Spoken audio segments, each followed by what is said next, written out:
Y aconteció en la estación del año cuando los reyes salen a la guerra, que David envió a Joab y a sus siervos con él, y a todo Israel. Mas David permaneció en Jerusalén. Oh cielos, testigos del inmutable curso del tiempo, ved al ungido del Altísimo, aquel que fue tomado del redil y puesto sobre el trono de Israel, inclinarse al soplo de su propia carne. Pues cuando el sol declinaba sobre la sagrada ciudad, David se paseaba por la azotea de su casa real, y aquí, sus ojos fueron atraídos por la figura de una mujer de singular hermosura, que se bañaba en la pureza de las aguas. El resplandor del ocaso teñía su piel de tonos dorados, y su cabello caía como cascada de ébano sobre sus hombros. Su belleza era tal que parecía el reflejo de la gloria del Altísimo en la tierra, pero lo que era un simple instante de admiración se tornó en un ardiente deseo en el corazón del rey. ¿Quién es esta?, preguntó el rey, y un siervo le respondió, ¿no es esta Betsabé, hija de Eliam, mujer de Urías Heteo?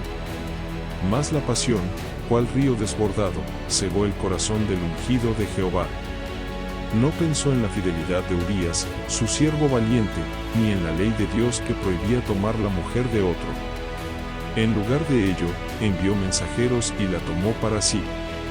Y ella vino a él, y él se unió a ella, sin pensar en la gravedad de su pecado ante el Señor de los ejércitos. Y cuando el fruto de su pecado se hizo evidente, cuando Betsabé envió a decirle que había concebido en su vientre, el corazón de David se turbó grandemente. Buscó entonces encubrir su iniquidad, llamando a Urías de la batalla, con la esperanza de que él descansara en su casa y yaciera con su esposa, para que el hijo fuese atribuido a él.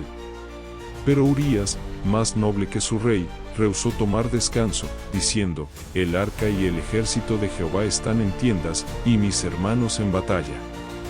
¿Y he de entrar yo a mi casa para comer, beber y yacer con mi mujer? No haré tal cosa. Al ver que su plan fallaba, David intentó nuevamente, embriagándolo con vino, pero ni aun así Urías entró a su hogar. Entonces, con mano temeraria, David selló la sentencia de muerte de aquel hombre justo, escribiendo en carta a Joab, poned a Urías en lo más recio de la batalla, y retiraos de él, para que sea herido y muera.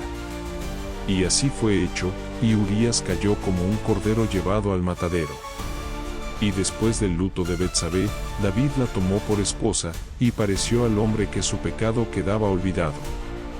Mas Jehová, que todo lo ve y todo lo juzga, envió a su profeta Natán con palabra de juicio. Con parábolas habló al rey, diciéndole de un hombre rico que tenía muchas ovejas y ganado, y de un pobre que tenía solo una corderita, a la cual amaba como a una hija. Pero el hombre rico, en su crueldad, tomó la corderita del pobre para su propio banquete.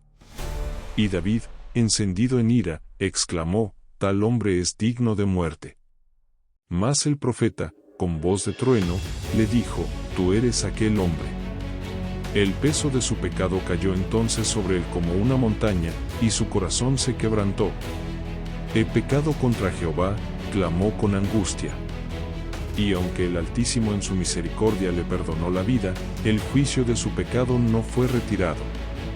El hijo nacido de su pecado fue herido por la mano de Dios y murió.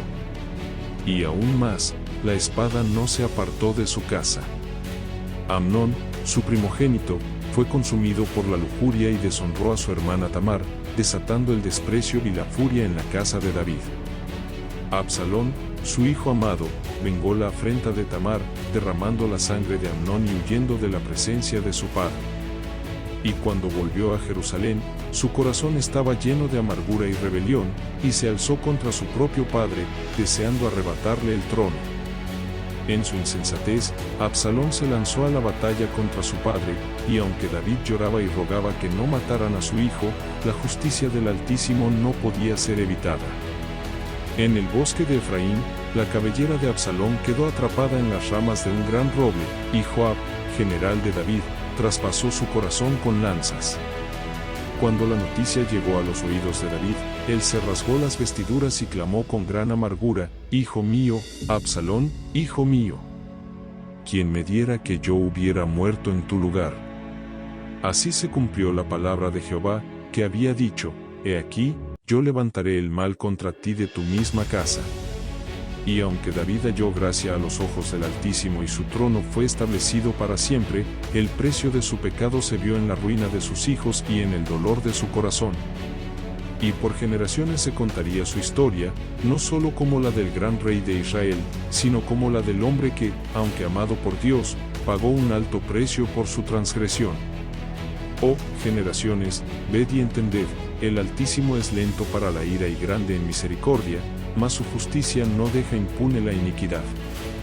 Temer a Jehová es el principio de la sabiduría, y andar en sus caminos es vida y paz. Mas quien siembra en la carne, de la carne segará corrupción. Así fue con el ungido del Señor, así será con todo hombre que desprecia el consejo del Altísimo. Oh, Dios de Israel. En tu juicio hay justicia y en tu misericordia redención. No apartes de nosotros tu rostro, ni nos entregues al fruto de nuestras propias obras. Sálvanos, oh Señor, conforme a tu misericordia, y renuévanos en tu verdad. Amén.